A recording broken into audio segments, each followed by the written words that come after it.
그 좀 치우친 부분만 그 주기파들이 볼 때 너무 억울한 부분이 있겠죠. 주기파는요, 우리 마음 안에 똑같은 신성이 있는데 그것이 신성한 에너지라는 겁니다. 신성한 에너지니까 저 이니에지 리가 구현이 되고 있다는 거죠. 그러니까 태극 상태가 이미 신성한 에너지이기 때문에 거기서 이니에지가 구현되지. 왜냐하면 하드웨어, 소프트웨어는 하드웨어 수준에 달려있지 않나요? 구현되는 게. 그러면 아까 말씀드렸던 태극 상태에서는 에너지가 얼마나 좋겠습니까? 이니에지 리가 조금도 장애가 없는데 그 길을 본 거예요. 그래서 이 주기파와 주리파 갈린데 저는 주기파 입장을 더 온전한 설명이라고 봅니다만 주리파 입장도 지금 워낙 설명이 좋은 게 있기 때문에 같이 설명을 드리는 거예요. 우리는 지금 주기 할 때가 아니거든요. 진리를 알고 싶을 때지. 그러니까 아까 말씀드렸죠. 여러분의 마음 태극자리. 이게 간단하게만 이번에 해보죠. 이건 본성자리라고 하고 이건 감정자리라고 하죠. 그럼 이 본성자리는요. 또 가운데 일리가 있겠습니다만은 예, 이니에지가 이렇게 안에 선명하겠죠. 그러면 자 보세요. 이 소프트웨어는 하드웨어 이 수준에 따라 구현이 되는데 여기 본성이 지금 성리학에서는 리라고 보는데 이니에지 리가 본성 그대로 온전히 갖춰져 있다는 건요. 천지 만물 안에 고차원적인 에너지가 있다는 얘기 아닌가요? 고차원적인 에너지가 있어야만 고차원적인 원리가 로고스가 온전히 구현이 돼 있으니까. 아까 말씀드린 만물을 주재하는 이 하나의 리가 우주 만물의 리를 다 경영하고 있는 상태가 되려면 에너지도 좋아야 되거든요. 그럼 인간 안에 내려오면 에너지가 더 탁해지죠. 이제 현실 세계에 들어오면. 그러니까 탁해진 에너지 속에서는 이제 경영을 더 이제 복잡한 거죠. 더 잘해야 되는 겁니다. 에너지가 이제 요동하는 세계에 들어왔기 때문에. 후천적인 에너지, 탁한 에너지고 여기는 뭐 다 탁하진 않겠지만 이제 여기에 비하면 탁한 에너지고 이 안에서도 이제 맑고 탁하고가 이제 요동을 하는 거죠. 그럼 이 선천적인 에너지는요. 누구나 동등하고 똑같은데 그러면 이 고차원적 에너지가 누구나 마음 안에 있으셔야겠죠. 그럼 이 에너지, 아까 말씀드렸지만 그리고 이 안에 있는 순수한 원리, 순수한 에너지가 이게 사실은 이제 우리 안에 있는 태극이라는 거죠. 예, 이해되시겠죠? 그래서 우리 본성의 세계는 같지만 현상의 세계에서는 우리 마음이 다 천차입니다. 그래서 이 마음의 세계로 내려오면요. 보세요. 뭐가 달라지냐면 아까 편전다과가 나왔는데 자, 편, 전, 자, 성리학의 다 예, 과. 그리고 자, 여기까지 아시면 되게 많이 하시는 건데요. 선악, 안이불, 가지런할체. 자료에 없네요. 방금 지금 생각이 나서 말씀드린 거라. 여러분이 받은 이 후천적인 이 하드웨어의 기를 나눌 때 두 가지 방식으로 나눠서 봅니다. 이쪽을 우리가 기운기자에 기는 기고 이렇게 품수받았다 해서 기품이라고 그러고 이거는 기질 그래요. 이것까지 아셔야 되나 싶습니다만 이왕 한 김에 기품이 있고 기질이 있어요. 이게 달라요. 여러분이 받은 후천적으로 태어날 때 받은 마음의 수준인데 본성을 담고 있는 그릇 이 마음, 예, 이 감정의 세계, 본성의 세계가 아니라 이 감정의 세계로 내려왔을 때 여러분 마음의 수준은 기가 이제 천차거든요. 그런데 기품이라고 할 때는요, 치우쳤냐 온전했냐 해서 여러분 마음은 온전하거든요. 동물들 마음은, 식물들 마음은 치우쳤고 인간이니까 여러분은 일단 온전합니다. 온전해 보이지 않는 사람이 있을지라도 일단 동물에 비해서 온전한 거예요. 그 다음에 다과, 물론 이제 문제가 있는 분들이 있을 수 있겠죠. 예외적으로. 일단 보편적으로 이렇습니다. 다과는요. 오행의 기운 중에 뭐가 치우치게 많은 게 있고 부족한 게 있어요. 목기가 많은 분은 어떨까요? 좀 자애롭고 금기가 많은 분은 좀 싸놨겠죠. 정의감이 탁월하고. 자, 온화하고 좀 더 냉정하단 말이죠. 그러면 이거는 왜 기품이라고 해서 따로 분리해 주느냐. 이것도 지금 그 본성에서는 퍼펙트였던 게 여기 오면 벌써 치우치죠. 뭔가 한쪽으로. 방금 그 얘기예요. 치우쳤는데도 퍼펙트하다, 참나는. 참나는 우리 태극의 세계는 순수한 나는 치우치지 않는데 에고의 세계로 내오면 이게 치우쳐요. 그런데 왜 얘네들은 지금 여기서 보세요. 선악이란 말이 나오는데 여기는 선악이란 말은 없어요. 다과만 있지. 기품은요. 기품은 이미 기품은 치우쳐 있지만 본성의 구현에 대해서 방해하지 않는 하드웨어. 이거는 고칠 필요가 없어요, 여러분이. 목기가 많다고 근기가 많다고 해서 이거를 바로 잡으려고 할 필요. 이거 선천적인 겁니다. 타고나기를 이런 거예요. 그렇죠? 동물이 어떻게 바로 잡을 수가 없잖아요.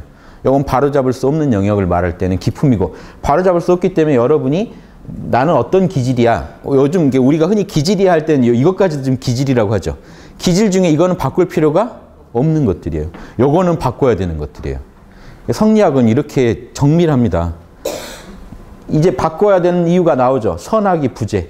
선악이 가지런하지가 않다. 이제 마음이 발동할 때 보니까 선악이 난리를 치면서 서로 막 이제 엇갈리는 이 경지에서는 기질이라고 합니다. 기와 질 차이 설명드렸죠. 제 강의 들으신 분 할 텐데 요 마음을 가지고 설명해 볼게요. 위에 있는 게 맑은 거를 기라고 하고 탁한 거를 무거운 에너지를 질이라고 하는데 질은 무거우니까 행이랑 관련되고 기는 맑으니까 아는 거랑 관련된다. 기가 여기는 맑으면 선악을 잘 판단하고 양심, 이치, 로고스를 잘 이해하고 기가 탁하면요. 로고스를 잘 이해 못합니다. 질이 뭐죠? 이거죠. 순수하면 로고스를 잘 실천합니다. 잡박하면 이게 얼룩말 박자인데요. 문이 있는 말이니까 얼룩말이죠. 잡박하면 얼룩져 있으면 로고스를 잘 실천하지 못합니다. 요게 기질이에요. 이거 선악이 갈렸죠 이미. 이거는 바로 잡아야 돼요. 그러니까 기질을 교화한다는 건 이 부분이지 이 부분은 아니에요. 그래서 같은 기질인데 용어를 굳이 기품이라고 약간 다르게 써줍니다. 옛날 책에서 기품 그러면 꼭 이런 건 아니에요. 섞었을 때도 있기 때문에 꼭 이런 건 아니지만 되게 기품 그러면 그거는 여러분이 그냥 동물과 인간의 차이, 인간 안에서도 서로의 좀 개성의 차이입니다. 이거는 바꿀 필요가 없는 거예요. 이건 이니지를 구현하는데 방해가 안 돼요. 그러니까 요즘 애니어그램에 다루는 것들 있죠. 그런 것들 보면 거기 보세요. 애니어그램의 9가지 인간의 성격을 구분합니다. 근데 그 구분 자체는 기품이에요. 근데 그 중에 저질이 있고 고질이 있어요. 그럼 이거는 기질이에요. 이해되십니까? 9개 기질 중에 저질로 쓰는 사람이 있고 그걸 고질로 쓰는 사람. 완벽주의자다. 완벽주의자를 잘 활용하면 매사에 더 잘할 수 있겠죠. 근데 완벽주의자 자체에 매몰돼 버리면 그러니까 쓸데없이 이렇게 남하고 신경질이나 내고 싸우고 다니는 사람이 되겠죠. 그러면 그건 악이 돼요.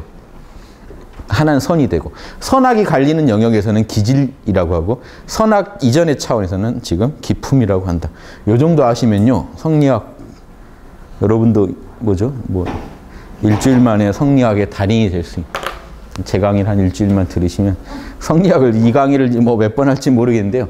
이 강의만 다 들으시면 조선 선비들이 어떻게 세계를 인식하고 인간을 인식했는지 어떻게 살려고 하셨는지 다 알 수 있습니다. 로고스 하나로 설명하는 게 제일 좋아요. 주기파와 주리파 차이를 잠깐 더 얘기 드리면 이런 차이에서 그러니까 율곡의 성악지별을 보시면 율곡은 기를 중시하니까 하드웨어를 되게 중시하는 거예요. 주기파들은. 소프트웨어가 중요한 건 다 알겠다. 그건 누구나 안다. 성리학이면 이미 본성이 원리라는 걸 주장하는 성리학파면 원리 중요한 거는 모르는 사람이 없어요. 그런데 이제 문제는 이거예요. 원리가 제일 중요하다는 얘기만 하는 파와 주기파는 하드웨어가 중요하다는 거죠. 하드웨어가 구현이 이미 이게 엉망이면 이거 구현할 수 있느냐 이니지를. 그리고 이 하드웨어 너머에 이 참나 차원 우리 말하는 이 본성 양심 차원에서도 이미 그 차원의 에너지와 그 차원의 원리가 협업을 하고 있지 않냐 이거죠 이미. 그러니까 우주가 굴러가고 있지 않은가. 그러니까 원리는 귀하고 기운은 천하다는 이런 퇴계식 주장은 너무 치우쳐 있다라고 주장하는 거고 퇴계식은 이 현상계에서는 이거 청탁, 수박 이건 다 기의 잘못이고 원리는 원래 문제가 없다는 얘기를 하는 걸 좋아하고 뭔가 맛이 살짝 달라지죠. 이게 달라지다 보니까 율곡이 뭐라고까지 했냐면요. 탁기에서 악이 나오고 청기에서 선이 나온단 말을 했어요. 맞죠? 청기를 통해서 선이 나오고 탁기로 악이 나온다 하니까 퇴계학파가 그걸 구절을 가지고 두고두고 욕을 하면서 동인들이 율곡 미쳤다고 하면서 어떻게 에너지가 그걸 결정하냐는 거죠. 에너지가 선을 할 수가 있는가. 그럴싸하죠. 여러분 이미 지금 당쟁의 그 중심에 들어와 있습니다. 조선시대 사상투쟁의 중심에 들어요. 이거 가지고 싸운 거예요. 들어가 보면 별거 없어요. 근데 거기에 이제 그것만 갖고 싸운 게 아니라 거기서 밀리면 벼슬을 잃어요. 벼슬자리를 놓고 싸운 거기 때문에 이제 이게 복잡해집니다. 우리 선생 말이 맞아야 돼요.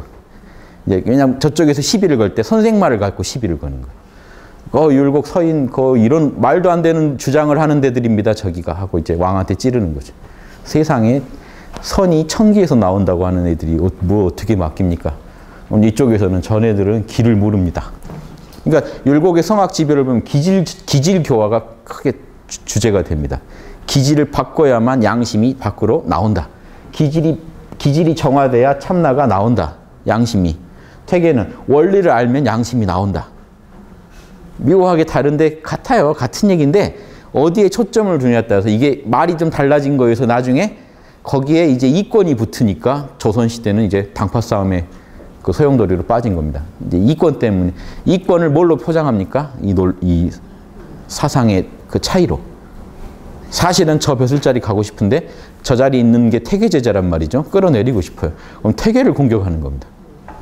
태계는 율곡보다 정밀하지 못했습니다. 또 이제 태계 쪽에서는 율곡을 빨리 18년 거 모신 데서 빨리 드러내야 됩니다. 해가지고 막 나왔다 들어갔다 해요. 밑에 정권이 바뀌면 드러내졌다가 다시 서인 세상 오면 다시 들어갔다가 막 이런 복잡한 과정을 거치면서 지금 동방 18년 이렇게 우리나라의 최고 유학자들 18년 모시는데 거기 넣는 것도 다 지금 그 당파 싸움의 결과물들입니다. 누굴 넣을 거냐. 이쪽이 들어가면 저쪽이 막 다 죽는다고 하고. 왜냐면 저쪽이 들어가면 왕이 아무래도 저쪽 팔을 총애할 거 아닙니까? 그럼 우리는 유학이 속성이 정치하려고 배웠는데 정치에 입문도 못하고 죽을 수도 있다는 거예요. 그러니까 이권만 걸린 게 아니라 평생 한 학문을 써먹을 짱이 없다는 게 돼요. 그러니까 조선시대는 이렇게 살벌한 다 하나의 고시만 보는데 그 고시의 티오가 한정돼 있고 고시에서 배운 거는 세상에서 써먹으라는데 써먹을 수가 없게 되니까 나중에 이제 어떻게 됩니까? 살림, 제야로 응거하는 문화가 이제 발생합니다. 응거해서 서원을 만들고 교육을 시키는 벼슬을 일찍이 포기하고. 왜냐하면 이렇게 조금 조선이 지나다 보니까 문제 아들만 정권에 꽉 찬 거예요. 그러니까 이제 공부를 좀 제대로 한 사람들은 성리학을 이미 글렀다라고 사환이 뭐니 막 일어나니까 막 죽이는 사건까지 나니까 이제 제야로 응거하는 문화가 생깁니다. 근데 정약용 때 오면은 정약용은 그런 걸 또 완전히 비판합니다.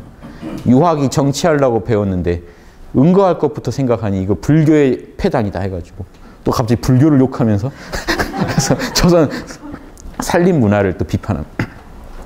이렇게 얽히고 돌아간 게 이제 조선의 어떤 좀 흐름이에요. 그래서 알아두시고. 근데 이런 마음의 구조 잘 이해하시면 여러분이 하시는 일에 뭔가 도움이 많이 되실 겁니다. 여러분 마음을 이해한다는 것도 참 중요한 일이고요. 우주의 원리도 또 이런 식으로 굴러가고 있으니까 여기서 아이디어를 내서 또 우주도 이해해 보시고 여러분 마음도 이해해 보시고 하면 좋겠어요. 자, 여기 그래서 이 편전다과라는 게 이런 거다. 자, 또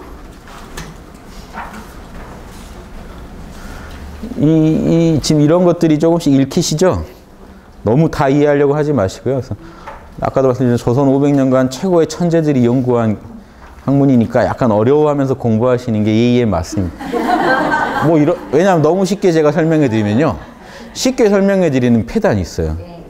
제가 쉽게 설명해 드리면요. 뭐야, 별거 아니었잖아. 이렇게 해야 돼요. 제가 좀 어렵게 설명해 드리면 또 이렇게 이해가 안 돼서 욕을 하고 또 너무 쉽게 해주면 별것도 아닌 거 가지고 왜 잘난 체를 하네 하고 또 이제 진짜 참 이게 애매한데요. 그래도 쉽게 설명해 드리는 게 나은 것 같아서 하고 있는 건데 어렵게 설명해 드리면요. 대신에 이해가 안 되면요. 존경하게 되는 사람들이 나오죠. 이해가 안 되면 존경을 해요. 빠가 생겨요. 이게 제가 그렇다는 게 아니라 제가 그래서 관찰해 보니까 이해 안 되는 말한 분들이 되게 광신도들을 데리고 있더라고요. 당신은 이해하시면 이해가 안 되니까 대단한 거라는 거예요. 우리 선생님이 대단한. 이런 이해가 안 되는 말을 계속 하시는 선생님은 얼마나 대단하겠냐면. 근데 이해가 되게 설명해 주면 무시해요. 나도 아는 걸 알아가지고 그러면 선생님 노릇하고 있는 거 아니야? 이제 이렇게. 이상하죠?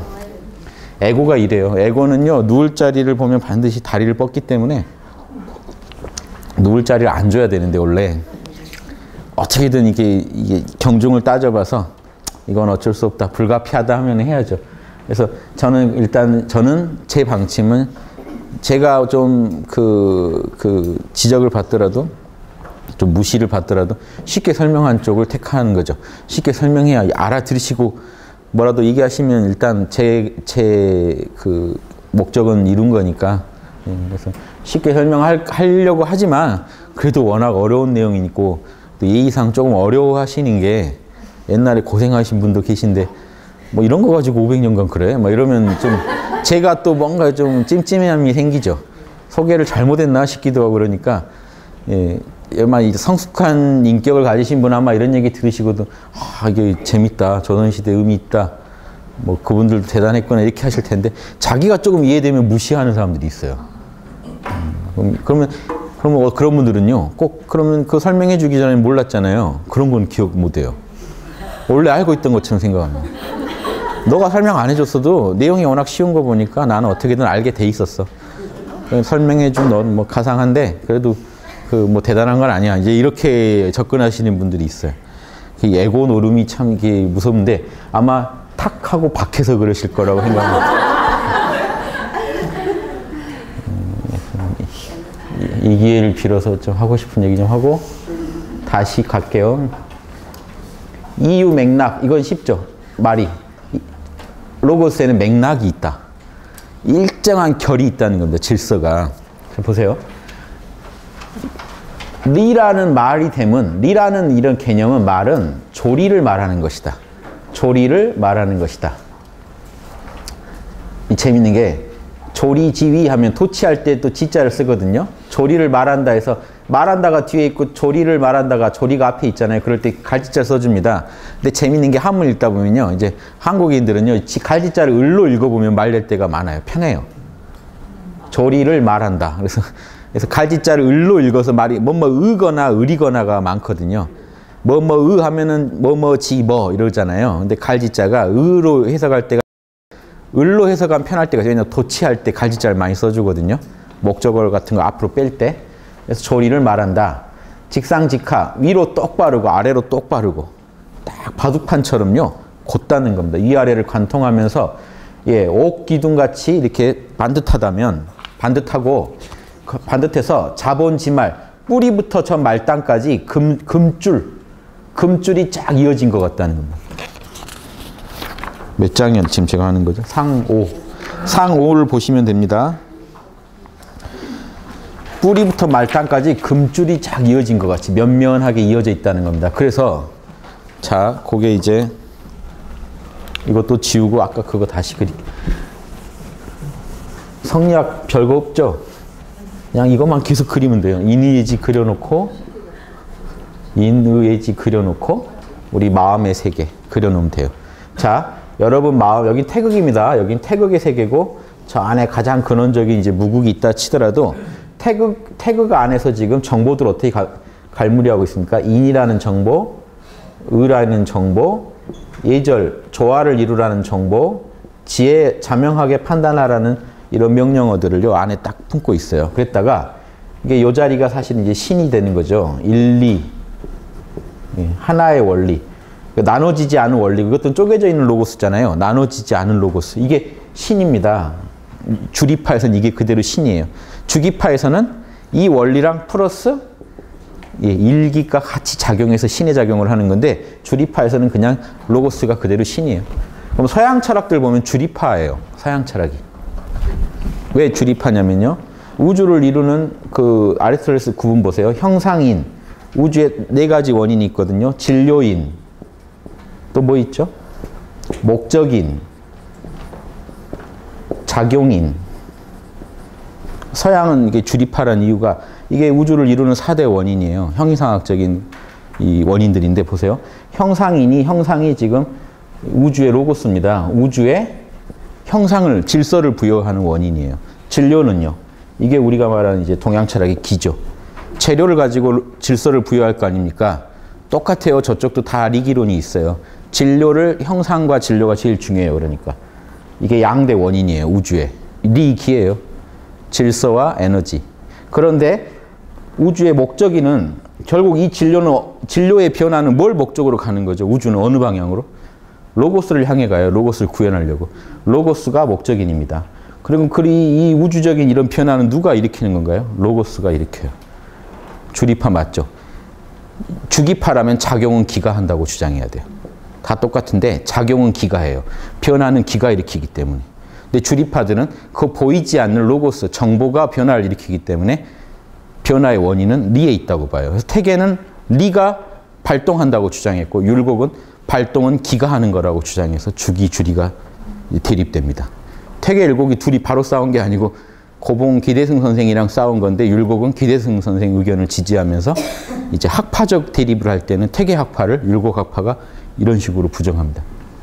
보이지 않는 정보가 어떻게 움직이느냐? 움직이는 건 모두 에너지다. 다 일리가 있는 말인데 보는 관점에 따라 구분하는 거예요. 움직이게 한 원인을 측면에서 보면 로고스고, 그렇죠. 근데 실제 움직이게 하는 또 그 에너지를 중시하다 보면 기가 한 것 같고, 그래서 이렇게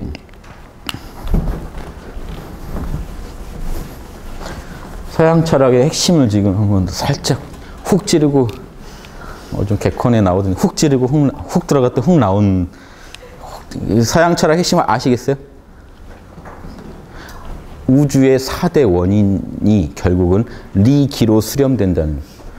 그래서 우리 조선 선비들은 그걸 알아가지고 리기 가지고 500년간 우주를 해석해보고 연구하려고 한 겁니다. 뭘 알아야 자랑을 하죠, 외국에다가. 외국에 막 형상 진료인, 와, 멋지다. 우리 선비들은 왜 당쟁만 했을까? 이러지 마시고, 뭘로 당쟁했는지라도 좀 아시고, 얘기를 하세요. 예. 자, 여러분 태극 안에 이니에지 정보가 있는데, 자, 보세요. 질서가 이 맥락이 있다는 게요, 우주는. 여기가 뿌리입니다. 자, 여기 움직이지 않는 세계가 여기가 뿌리죠. 여기는 현상계 지금 드러나지 않았습니다. 여기는 말단입니다. 자, 나무로 보세요. 나무. 여기는 뿌리죠. 여기는 말단. 말자가 여기서 나왔고 본자가 여기서 나왔습니다. 근데 재밌는 거는요. 뿌리는 안 보여요. 땅 밑에 있습니다. 뿌리는 안 보이고 이제 가지 줄기는 보이죠. 재밌죠. 뿌리는 안 보여요. 그러니까 지금 신이 안 보여요. 근데 신이 있어서 우리가 있는데 신이 안 보인다고 없다고 생각합니다. 그런데 재밌는 건 줄기를 쭉 따라가다 보면 뿌리를 만나요. 밖에 드러나 있는 수많은 원리들을 연구하다 보면 우리는 신, 일리에 도달하겠죠. 하나의 근원의 원리에.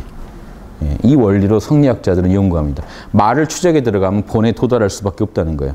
그러니까 과학과 철학이 둘이 아니에요. 성리학자들한테. 과학은 드러난 원리를 연구하는 거고 철학은 그 뿌리에 있는 원리를 연구하는 건데 원래 둘이 한 놈이에요. 이게 맥락이 있다는 거예요. 이게 하나의 맥락이 있잖아요. 위로도 아래로. 맥락이 있다는 게 엄청 그런데 중요한 얘기인 게요. 자, 보세요. 이 원문 볼게요. 자, 인의 맥락이 뭔지 보십시오. 자, 원으로서 생하고 인으로서 애했다, 사랑했다. 이거 보세요. 글자 6글자인데요. 우주 돌아가는 원리를 다 써놓은 겁니다.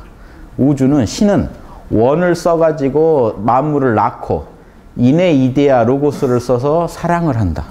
여러분이 사랑한다는 건 단순한 행동이 아니에요. 남을요, 남처럼 여긴다는 그 안에는요, 나와 나는 둘이 아니라는 로고스가 지금 드러난 겁니다.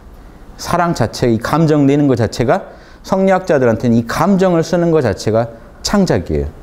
신이 우주를 창작한 것만큼 우리는 감정, 생각, 감정, 오감을 가지고 창작을 합니다. 그러니까 성인은 최고의 예술가죠. 자신의 생각, 감정, 오감의 로고스를 다 담는 사람이 성인이에요. 말 하나, 행동 하나, 감정 하나에 로고스를 담아서 표현해요. 이게 이제 동양에서, 이 예술관이, 동양 예술관은 그래요. 문장은 뭐냐? 도를 담는 거다. 이게 예전부터 문장거 아니에요. 로고스를 담는다. 그럼 사람들이 이게 착각하는 게요. 도를 담으라고? 그러면 글을 쓸 때 막 효도해라, 충성해라 이런 글을 써요. 재미 하나도 없게. 감동도 하나도 없고. 로고스를 담는다는 게 이게 단순한 게 아니에요. 그쵸? 딱 그 서양에서 음악이 어떤 게 아름다운지 그 비율을, 황금 비율을 찾아내죠. 그게 로고스예요. 그렇게 해야 아름다운 그 우주의 질서. 그걸 효도해라, 충성해라. 단순히 이거 표현하면 정말 재미없어집니다. 감동이 안 와요. 그거를 인생의 어떤 그림을 통해서 그 안에 그 메시지를 담아서 그 로고스가 선명하게 드러나게 보여줬을 때 그게 확 와닿지. 이게 진짜 용기란 이런 거구나. 뭐 이렇게 충성이란 이런 거구나 와닿으려면요. 도 차원에서 설명을 정확히 잘 해줘야 돼요. 그 로고스를 참 작품 안에 잘 담아줘야 되는데 그렇게 말을 한다고 일어나는 게 아니라는 거죠. 그러니까 사람들이 착각하는 게 문장은 도를 담는 거다 그러면 자꾸 유교의 주장을 글에다 담으려고 그래요. 무슨 선전 북한같이 막 선전 문구밖에 안 돼요. 그런 게 아니고 이게 이니에지가 로고스니까 중요한 거잖아요. 그럼 우주의 질서를 담는 겁니다. 모든 예술은요, 그냥 자기도 모르게 우주의 질서를 담고 있어요. 어느 한 부분을. 물을 보고 감동받아서 물의 느낌을 전달하려고 한다면 물을 통해 표현된 로고스를 나도 표현해보고 싶은 거예요. 이해되시죠? 건축물 보세요. 뭔가 이 자연에 있는 여러 성질들, 로고스들을 표현하고 싶은 거예요. 딱딱함, 부드러운 그런 막 또 이런 조화, 어떤 웅장함, 막 이런 것들이요. 여러분 안에 어떤 질서들이 이미 있단 말이에요. 맥락을 가지고. 그걸 잘 활용하는 사람이 최고의 연주자죠. 감정을 제일 잘 연주하는 분이 성인입니다. 중용에 뭐라고 했냐면, 보세요. 인간은 희노애락인데, 예, 분노, 락, 예. 있는데 희노애락을 잘 조화롭게 경영하면 천지 만물, 천지를 제자리 찾게 하고 만물을 기르는 성인이 된다라고 중용에 돼 있다는 게 감정만 잘 연주하자라는 거예요. 인간의 길은 희노애락, 마음만 잘 연주하자. 요게 마음이란 말입니다. 다 해서. 그래서 여러분의 감정과 여러분의 로고스를 일치시키는 게 철학이에요. 서양 철학이나 동양 철학이나 다 똑같아요. 동양 철학 분들이 훨씬 설명을 체계적으로 잘해요. 로고스를 감정 차원에서 구현하자는 거. 자, 그래서 이 감정이 희노애락이 막 발동하는데 맥락이 있습니다. 인을 가지고 이 나의 감정의 세계에 나와 남이 둘이 아니다는 감정을 만들어내는 거. 이게 창작입니다. 제대로 된 창조예요. 또 이게 인의 맥락이고, 이거 여기 있는 거 바로 보죠. 또 뭐 있습니까? 리. 자, 이게 인이 원이고 원형, 리정 좀 섞어 쓰고 계시네요. 원리, 여기는 고들정. 원리, 정의의 원리를 가지고 리를 가지고 결실을 거두는 에너지의 원리를 가지고 결실을 실제 만물을 완수하고 정의를 가지고 이 마음을 합당하게 쓰면 합당할 마음이 남한테 피해를 주지 않는 부당한 피해를 주지 않게 합당하게 만물을 다루고 처리하는 거죠. 이거는 정의의 맥락이다. 정의의 맥락이나 인의 맥락을 잃어버린 사람들이 나오면 다른 사람들이 볼 때 분노하겠습니까? 안 하겠습니까? 이번 사건 같은 거 보면 분노하죠. 저것이 인간이냐라는 생각이 들죠. 이게 결국 우리는요. 로고스가 구현 안 될 때 분노하고요. 로고스가 안 맞을 때 아름답다고 느껴지지가 않아요. 이게 결국 서양 철학에서 말한 진선미의 본질이 로고스라는 게요. 동양도 똑같습니다. 로고스에 맞지 않으면 여러분 진리라고 느껴지지 않아요. 지라고 판단을 못해요. 그리고 로고스에 맞지 않은 걸 보면 분노하게 돼 있습니다. 이 정의는요. 수호지심을 일으키고 이는 측은지심을 일으키고 여러분은 또 로고스 때문에 나랑 전혀 상관없는 사람이 물에 빠져 죽었다고 해도 잠이 안 오고 우울해서 지금 힘드실 거예요. 사실 다 집단 상담 받아야 될 정도로 심리 상태들이 말이 아닐 겁니다. 사실은 로고스 때문에 일어난 일이에요. 근데 로고스를 제대로 안다면 경영을 하실 텐데 경영이 아니라 지금 무방비로 끌려다니고 계신 거예요. 그렇죠? 이게 여러분 마음을 경영을 로고스로 못하다 보니까 로고스의 명령도 또 버거운 거예요. 이제 내 욕망도 버겁고 로고스의 명령도 버거우니까 죽겠는 거죠.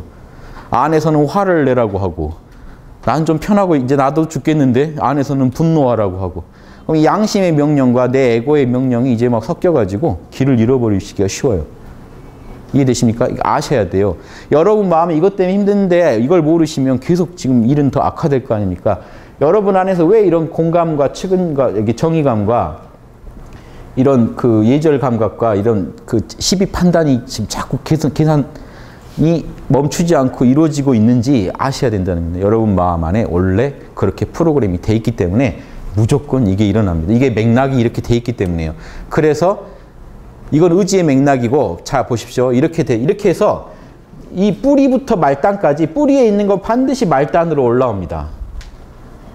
그래서 여러분의 희노애락도 사실은 오행의 원리가요. 에고 차원에서 표현된 거예요.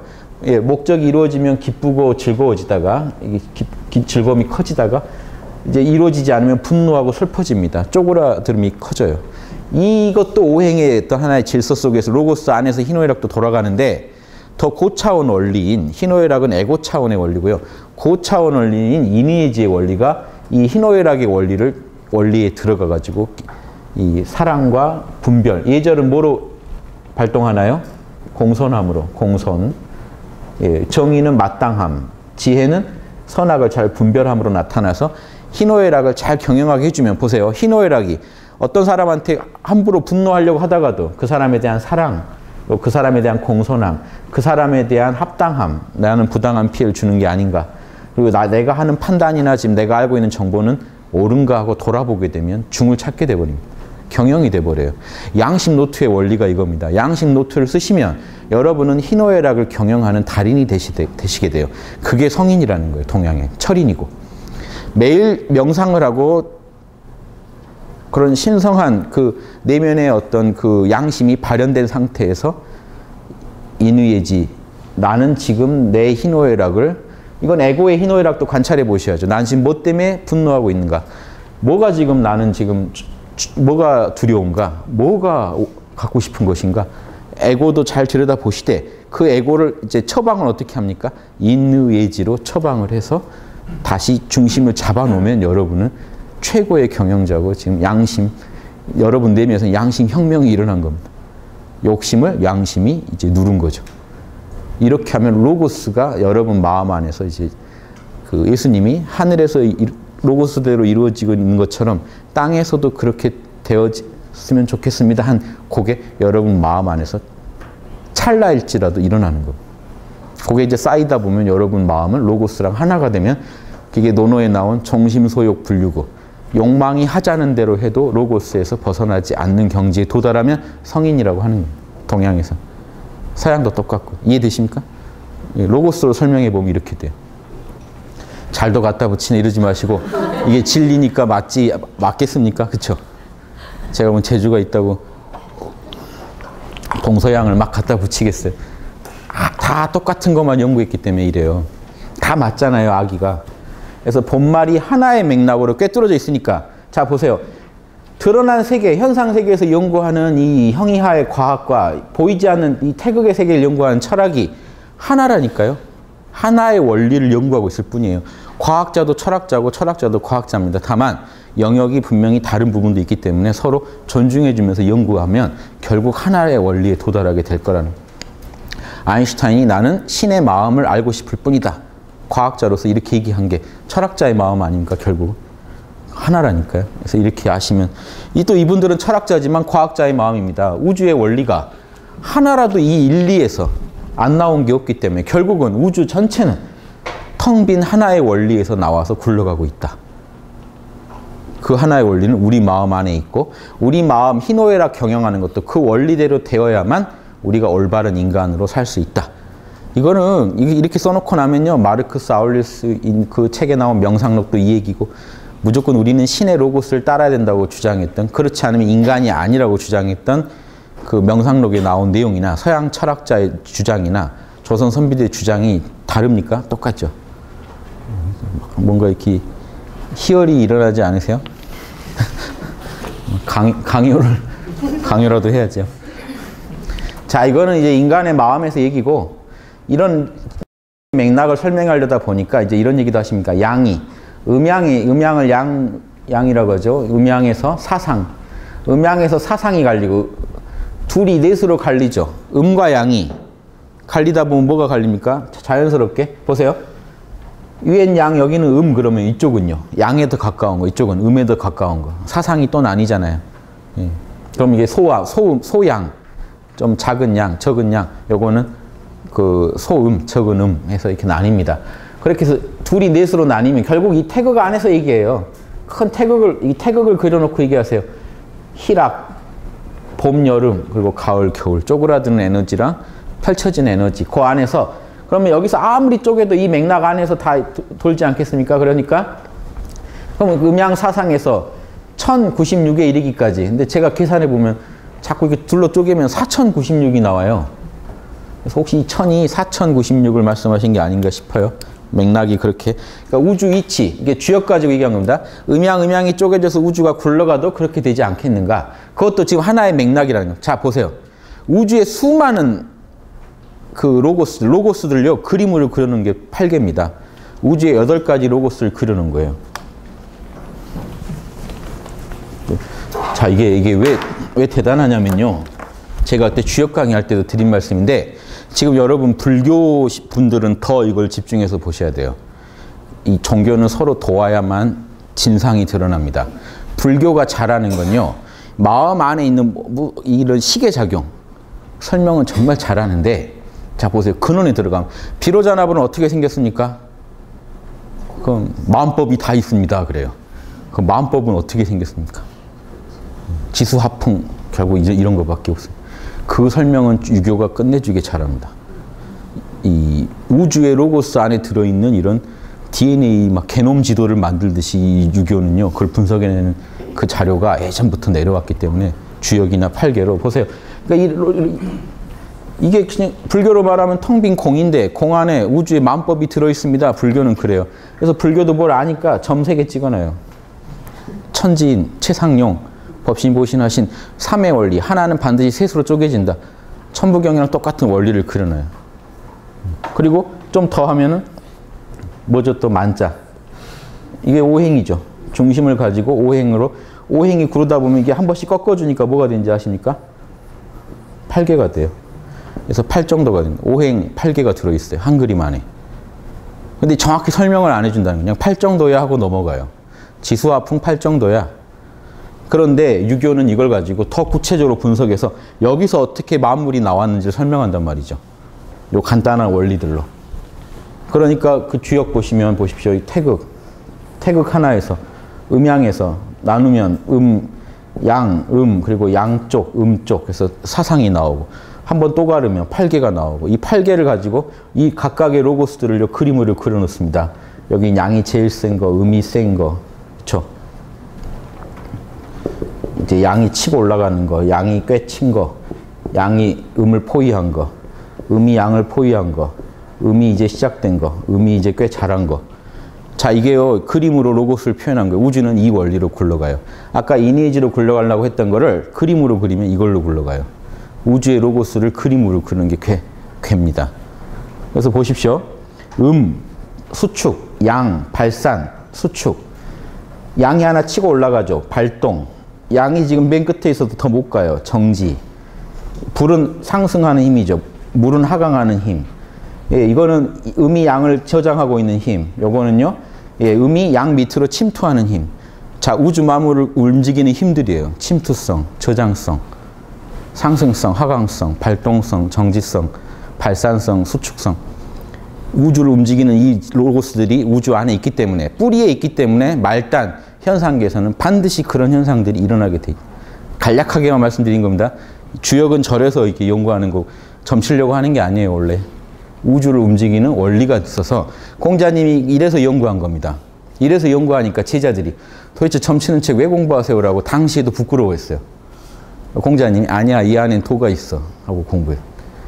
우주를 로고스를 설명할 수 있는 탁월한 방식이 주역 안에 있었기 때문에 공자님도 연구한 거예요. 그러니까 이거를 지금 활용해야 돼요. 그럼 일체유심조, 마음법이 참나에서 나왔어. 어떻게 나왔는데요? 참사 안에 뭔 정보가 있어서 마음법이 이 모양으로 생겼나요? 그럼 이걸 봐야죠. 주역을 봐야 돼요. 하나로 꿰져야 돼요. 주역 따로 하고 설명해 보세요. 마음법에서 어떻게 이게 나왔는지. 이런 거 하나가. 이해되시죠? 유교는 이런 설명에 능해요. 로고스는 유교가 잘 팝니다. 리는. 마음은 불교가 연구 잘하면 기운은 도교가 연구 잘하고 로고스, 원리는 유교가 짱입니다. 그래서 이걸 다 합쳐야 여러분이 완벽한 신을 이해할 수가 있어요. 우주의 신성을 제대로 이해해요. 이해되시죠? 그래서 이제 유교의 이런 얘기들이 참 중요한 겁니다. 이것도 모르고 못 모르는 분들은 이제 참나나 아는 분들은 1096 이러면 다 내려놓지 왜 저러고 있을까 이런 말을 해요. 이게 내려놓을 겁니까? 뭐 비로자나불을 내려놓을 수가 있네. 비로자나불은 우주를 굴리면서도 조금 더 힘들어하지 않는데 뭘 내려놓고 말 게 있어요. 이게 힘들다는 분이 그거 좀 내려놓지 않은 분이 힘들다는 얘기고 저는 안 힘드니까 안 내려놓을 거예요. 이해되시죠? 아니 제 참나에서 나와서 그대로 표현되고 있는데 뭘 내려놓으라는 거예요. 내려놓으라는 분이 내 참나는요 이런 게 없다는 얘기죠. 그분은 지금 자기 참나도 잘 이해를 못하니까 이런 얘기 들으면 화가 나실 거예요. 내가 모르는 얘기를 자꾸 저렇게 해야 되나. 이게 다 지식인데. 지식이 아닙니다. 본하고 말이 둘이 아니기 때문에 밖에서 지식으로 있는 건요, 안에 뿌리가 있어요. 진리이기 때문에 그게 지식도 되고 지혜도 되는 겁니다. 이거 이해하셔야 되는데요. 사례, 오례. 자, 사례는 관원상제입니다. 오례는 국조 오례이 그런 거 있죠. 사례, 편람 이런 조선시대 때 책들의 사례. 관원상제로 예절을 구분하기도 하고요. 관은 이제 성인식 하는 거죠. 관, 혼례 올리고, 상, 돌아가셨을 때 상, 이제 제사 지내는 거, 이제 오례, 이렇게 오례로 나눌 때는 이것도 오례, 이제 고대 예절 나누는 구분인데, 길례, 좋은 예, 길한 예. 제사는요, 길례에 들어갑니다. 제사는 좋은 일이에요. 돌아가신 거는 흉내. 돌아가신 건 안 좋은 건데, 돌아가신 분한테 이렇게 오셔서 이제 식사 대접하고 이렇게 모시는 거니까 그건 좋은 일이에요. 길례, 흉내, 또 길흉, 또 외교, 빈. 외교는 이제 손님 빈자 써서 빈. 그 다음에 군사예절. 그 다음에 이제 경사에 있을 때 아까 기라고는 다릅니다. 이제 이제 혼례도 하고 이런 거는 이제 가래 해가지고 이 오례가 보세요. 그러면 이렇게 4가지, 5가지로 쪼갠 것도 결국에 쭉 가보면 이게 음양오행의 원리로 쭉 맥락이 나가서 3,300 수많은 예절도 다 그 맥락에서 나온다는. 그러니까 로고스대로 살려고 했을 뿐이라는 거예요. 수많은 예절도 그 안에 담길 로고스를 구현하려고 했다. 이렇게 이해하시면. 근데 저는 지금도 그러면 요즘 시대에 맞게 또 로고스를 제대로 이해하신다면 요즘 시대에 맞게 예절을 또 구사할 줄 알아야 되는데 예전에 했다고 그냥 하고 있는 거 아닌가요? 저는 그런 거에 대해 태도에 대해서는 반성해야 된다고 말씀드리는 겁니다. 예전에 했던 예절이니까 그냥 하고 계시면요. 이게 지금 이런 원리대로 그게 로고스에 맞으니까 하고 있다는 거랑은 다른 태도 아닌가요? 좀 반성을 해보셔야 됩니다. 그러니까 예절도 이 시대에 맞게 또 가감을 해야 될 텐데 근데 유교에서는 뭐라고 하냐면 함부로 가감하지 말라고 돼 있어요. 성인이 아니면. 그러니까 로고스를 잘 모르는 사람은 손대지 마시오라고 돼 있어요. 근데 또 로고스에 맞춰서 해야 돼요. 어렵죠. 그리고 손을 댈 수도 없고 안 댈 수도 없고. 그러니까 저는 그 기준을 양심 노트, 양심에다 물어보세요. 본인 양심에 맞게 크게 죄짓지 않는 범위 내에서 양심에 당당하면 양심에 너무 요즘 시대랑 안 맞는 것들은 좀 손을 파야 된다는 거예요. 왜냐하면 그게 로고스에 맞는 거니까요. 그러니까 원칙이 로고스에 있어야지 예절에 있으면 안 돼요. 옛날 로고스가 조선시대 발현된 모습하고 지금 산업사회에 발현된 모습이 어떻게 같을 수가 있나요? 먹는 게 달라지고 문화가 달라지고 잠자는 시간 뭐 다 바뀌었는데 그런 것도 좀 참고해 보시기 바랍니다. 예, 모두 이치의 원리의 맥락이 있는 것이다. 형체가 없으면서 지극한 형체를 이루고 로고스는 형체가 없는데 우주 전체 형체가 로고스에서 하나도 벗어날 수가 없어요. 그러니까 이게 무형이 지형, 이 말이 아주 멋진 겁니다. 형체가 없으면서도 지극한 형체를 가지고 있고 무적, 자치가 없으면서도 지극한 자치. 우주가 다 로고스의 흔적인데요. 그것이 바로 이것이다. 로고스다. 이 짧은 그 한 문장 안에도요. 엄청 그 맛들이 있는데요. 아시겠습니까? 이런 거. 그 한문 공부하고 싶으면 이결을 많이 보세요. 이결을 딱 끊어가면서 이게 이 제 원문 번역된 거 가지고 공부하시면 재밌으실 겁니다. 이런 것도 너무 많이 들으면 힘드실 수 있어요. 근데 원리는 간단하죠. 그러니까 여러분 마음 하나가 이렇게 딱 발동할 때 여러분 안에서 지금 신성이 로고스를 통해 여러 우주의 만물의 원형의 상을 가지고 여러분 마음을 지금 경영하고 있는 거예요. 근데 에고가 이걸 망치고 있다고 보시면 돼요. 에고, 무지와 아집에 빠진 에고가 요의 자연스러운 발현을 되게 틀어놔요. 그거를 지금 선비들은 기회작용이라고 하는 겁니다. 로고스는 순수했는데 청탁이 막 갈린 그 에너지들이 여기 껴가지고 잘못된 하드웨어가 소프트웨어의 발현을 막고 있다. 확 발현돼야 되는데. 이해되십니까? 여러분 안에서는 지금 양심이 그러니까 양심 얼마큼 분노해야 될지, 지금 세월호 사건 얼마만큼 공감하고 나는 얼마만큼 분노해야 되는지 그걸 남 눈치 보면서 하시면 안 돼요. 솔직히 나는 공감 안 되는데 남들이 다 힘들다니까 아이고 하고 인상을 쓰고 다니시면 이상하잖아요. 이게 로고스 발현이 아니거든요. 솔직히 나는 분노가 안 일어났는데 남들이 막 난리를 치니까 나도 분노해야 될 것 같아서 페북에 분노 글들 몇 개 퍼다 놓고 나도 왜 나는 분노를 못하는 걸까 하면 이게 근본이 되게 잘못된 거예요. 여러분 양심에 순수하기만 하시면 돼요. 여러분 양심은요 어느 정도 해야 되는지 다 알고 있습니다. 잘 이해가 안 되시죠? 왜냐? 우리 마음이 아까 탁하고 잡박하고 하다 보면요. 잘 발현이 안 되고 이해가 안 돼요. 그런데 자, 이론이 맞다면요. 우리 이론이 이 로고스도요. 인간이 만든 거고 생각하기 나름이라면 우리가 마음을 순수하게 해봤자 공통된 의견이 안 나오겠죠. 그런데 해보세요. 양심 노트를 써보세요. 양심 노트에 나온 대로 마음을 먼저 명상을 통해서 모른다, 괜찮다라고 하시면요. 마음이요. 봐보세요. 희노애락이 어딘가 빠져 계시던 마음이 금방 중심에 돌아가 있습니다. 희노애락을 초월해버리는 순간 태극 상태에 가 계시거든요. 그러니까 모른다만 잘하시면 돼요. 유교에서도 모른다 잘해야 돼요. 중용에 뭐라고 했냐면 희노애락이 일어나지 않았는데 그렇죠? 그런데 중심을 딱 잡고 있는 이 자리는 천지 만물의 뿌리 자리다 이렇게 돼 있습니다. 뿌리 맞죠? 원형 우주의 모든 로고스를 갖고 있으니까. 그런데 희노애락이 발동이 돼가지고 상황에 맞게 로고스를 드러내면 그거는 조화다. 그거는 천하가 함께 걸어야 할 길이다. 이게 중용은 끝이에요. 그래서 자기 마음에서 중심과 조화만 잘 이루면 천지가 제자리를 찾고 만물이 길러진다. 이게 중용 1장에 나오는 성인관이고 인간이 갈 길입니다. 인간은 영성이 없으면요. 인간이 아니라는 거예요. 내가 많은 그 돈을 벌었어, 명예를 얻었어, 권력을 얻었어. 이걸로는 짐승들도요. 다 명예도 있고 지들끼리 권력도 있고 다 있습니다. 또 자기들끼리 그 우두머리가 암컷 다 차지하고 그것도 기회를 봐서요. 나는 그럼 씨를 뿌릴 기회가 없으니까 짐승들 보면요. 또 약은 놈은요. 또 뭔가 저기 그 리더의 좀 사랑을 못 받는 암컷을 꼬셔서 또 어떻게 관계를 맺고 막 이렇게. 그 동물 다큐 보면요. 인간이 하는 짓 다 해요. 뭐로 할까요? 로고스로요. 걔네들도. 로고스가 그냥 그 정도밖에 발현이 안 돼서 그렇게 저차원적으로 표현하고 있는 거지 원초적인 느낌을 보시면 되게 똑같다는 거 아실걸요? 이상하지 않으세요? 동물도 찡그릴 때 똑같이 찡그리고 있다는 거예요. 인간의 그 로고스의 표현이 똑같으니까요. 얼굴 보시면 알죠? 제 지금 기분이 좋구나 나쁘구나. 막 이렇게 환하게 웃으면서 울고 있는 동물이 있을까요? 막 기쁘게. 이상하잖아요. 왜냐하면 그런 기쁨은요. 그냥 나오질 않아요. 그 자연 안의 로고스에서 이 기쁨의 로고스가 지금 밖으로 표현된 거기 때문에 유사해요.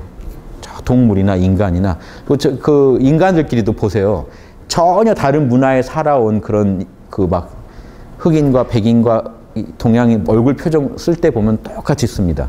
기쁠 때 똑같은 얼굴하고 여자들은 꼭 여자 같은 얼굴하고 있고 남자들은 꼭 남자 같은 얼굴하고 신기하잖아요. 그런 몸짓을 하고 있고. 그러니까 문화권마다 약간 가감은 있지만 본질적인 요소가 되게 유사해요. 로고스가 같아서 그럽니다. 그래서 여러분도 로고스를 믿으시고요. 신앙을 하시는 게 아니라 한번 해보시라는 거예요. 믿고 한번 실험을 해보시라는 겁니다. 제 말씀 믿고 모른다 괜찮다 해서 희노애락만 다 내려놓고 한번 계셔보세요. 그럼 마음이 가장 초기화된 상태로 돌아가 있겠죠. 이때가 태극 상태예요. 어떤 생각, 감정, 오감도 희노애락도 안 일어났는데 나는 또렷이 존재하는 상태가 그때 이니에지의 로고스가 안에 퍼펙트하게 가동되고 있을 때입니다. 그런데 생각, 감정이 없기 때문에 밖으로 뭐가 나오진 않아요. 표출은 안 됐지만 풀 가동돼 있기 때문에 여러분 그 내면에서 이때 만약에 나는 남의 입장을 배려했는가라고 물어보면요. 이 참나가 태극이 풀가동될 때는 우리 에고의 마음도요. 함께 공명을 합니다. 그러면서 내가 뭔가 잘못한 게 있으면 탁 지적이 나오고 찜찜하다 하는 게 나와요. 내가 당당하면 자명하다는 신호가 와요. 이런 식으로요. 여러분의 마음을요. 명상을 통해서 이니에지에 해당되는 각각의 질문을 던짐으로써 나는 남한테 부당한 피해를 준 적이 없는가? 나는 남에게 무례하게 굴지 않았는가? 나의 이 판단이나 내가 가지고 있는 정보는 자명하게 옳은 것인가? 라고 물어보신다면요. 뭔가 울림이 일어납니다. 이게 저 로고스에서부터 울림이 일어나야 되거든요. 에고만 울려버리면 큰일 나요. 에고만 울려요. 남의 입장을 배려했는가? 왜 나만? 에고가 울리면 이런 소리가 납니다. 먼저 하는 놈이 억울한 거다. 제가 나를 배려한 이후에 나는 배려하겠다. 부당한 피해를 준 적은 없는가? 안 주고 사는 사람이 어디냐? 이런 식으로 계속 딴 얘기가 나오는. 자명한가? 어떻게 자명할 수가 있나? 세상의 진리란 다 할 수가 없는 것이다. 이게 자기만의 편견과 욕심이 막 가동해서 엉망으로 답을 내버리면 여러분 의견이 다 다르겠죠. 양심에 대해서. 그런데 신기하게 생각감, 종호감을 다 내려놓고 진짜로 한번 쉬어보시면요. 양심의 신호에 딱 맞는 자기 역량에 맞게 차이가 있을 뿐이지 내면의 기준이 똑같은 기준이 나옵니다. 해보세요. 진짜로. 그래서 이거를 체험해야 우리가 성인되는 법으로 알고 철인되는 법으로 아는 거라. 그런데 이게 얼마나 쉬운 겁니까? 이거 모르면요. 여러분 철인되고 싶어도 지금 성인이 되고 싶어도 어떻게 할 줄을 모르는데 왜 내가 아는 지금 이게 진리인지 아닌지도 지금 헷갈리고 다 복잡하실 텐데 명상을 해서 물어보세요. 이니에지에 맞는 질문만. 로고스가 그렇게 생겨 먹었다면요. 반드시 제대로 된 답이 나오게 돼 있습니다. 이렇게 해보면서 체험하면서 여러분이 스스로 알아가는 겁니다. 그랬을 때 여러분이 이제 내 마음 안에 로고스가 선명하게 느껴진다. 자, 보세요. 내 마음 안에 모른다 괜찮다면 편해지기만 한다. 고요하고 선명해진다. 그런데 그 안에서 생각도 또렷해지고 뭔가 자명함도 나온다. 좋다. 여기까지가 1급이면요. 홍익학당에서 철인되는 길에 1단은 뭐라고 했죠? 로고스, 내 안에서 명령하는 로고스를 선명히 알겠다가 1단이에요. 로고스가 이니에지를 가지고 나를 인도하고 있다는 걸 선명히 알겠다. 실험을 하도 해봤더니 이게 1단입니다. 1단부터가 이제 제대로 된 군자의 길에 들어선 군자는 1단부터입니다. 이제 불교는 제대로 된 보살은 일지부터듯이 보살과 군자가 똑같아요. 그쪽은 자리이타, 나를 이롭게 하고 남을 이롭게 하자. 군자는요, 숙이친, 나를 닦아서 남을 다스려주자. 똑같은 길을 건 겁니다. 이쪽은 양심 연구에서 가고 저쪽은 이 참마음 연구에서, 참나 연구에서 가요. 근데 그 둘이 아니기 때문에 똑같아요. 그 거짓말 할 수가 없습니다. 여러분 안에 로고스가 지금 작동합니까? 이니에지의 딱 그 명령을 가지고? 이때 눈이 좀 뭔가 저를 피하시고 그러면 아닌 거잖아요. 그렇죠? 선명하게, 그렇습니다. 그렇습니다. 하는데 거만하게 얘기하면 아닌 거죠. 좀 이상하죠. 로고스를 구현한다는 게 이런 거예요. 그렇죠? 말하는 뭐 하나에도 로고스가 들어가 있어야 돼요. 들어가 있고 안 들어가 있고 여러분이 그냥 알아요. 제가 하는 말과 행동에 로고스가 안 들어가 있으면 여러분은 그냥 느낀다니까요. 저건 좀 추하다, 아름답지 않다, 참되지 못하다라고. 어떻게 숨길 수가 있어요? 여러분 안에 이미 심판자들이 다 있는데요. 그러니까 남을 못 속이게 돼요. 내 걸 알수록 남도 못 속여요. 남 안에 똑같은 게 있는데요.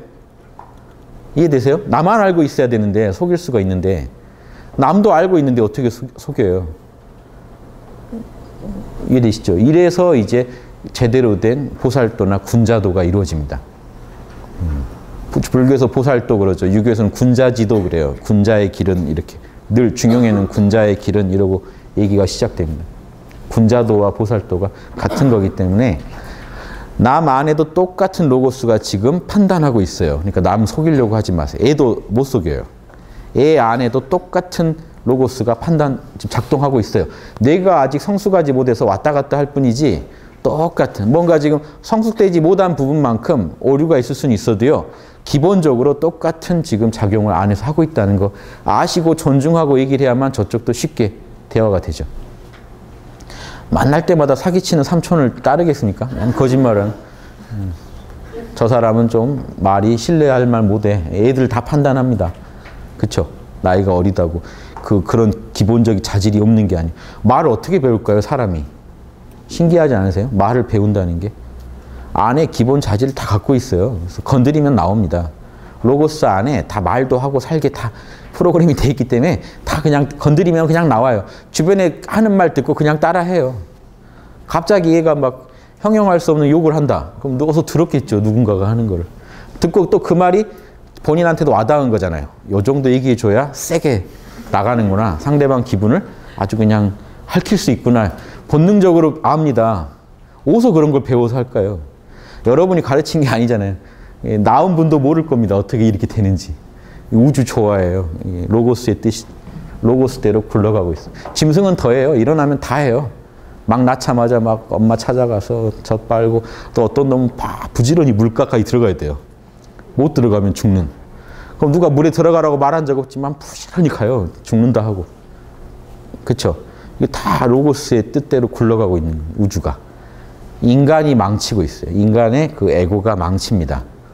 그러니까 망치지만 않으면 이 인생의 경험 속에서 나도 살고 남도 사는 엄청 그 좋은 경험들을 많이 해가면서 공부할 수 있는데 누군가가 이제 행패를 부리기 시작하면서 거기에 말리기 시작하면서 전체가 시끄러워지면서 이제 공부, 우리는 원래 우주를 배우려고 왔는데 뭐 그 이런 성인의 경지에 이르려고 태어났는데 그런 건 어디 가버리고 지금 저쪽이 나 먼저 때렸으니까 나도 때리겠다고 해서 같이 때리면서 이제 누가 먼저 시작했는지도 모르고 기회만 보면 뒤통수를 서로 날리면서 인간은 원래 이렇게 살게 프로그램이 된 양 살고 있다는 겁니다.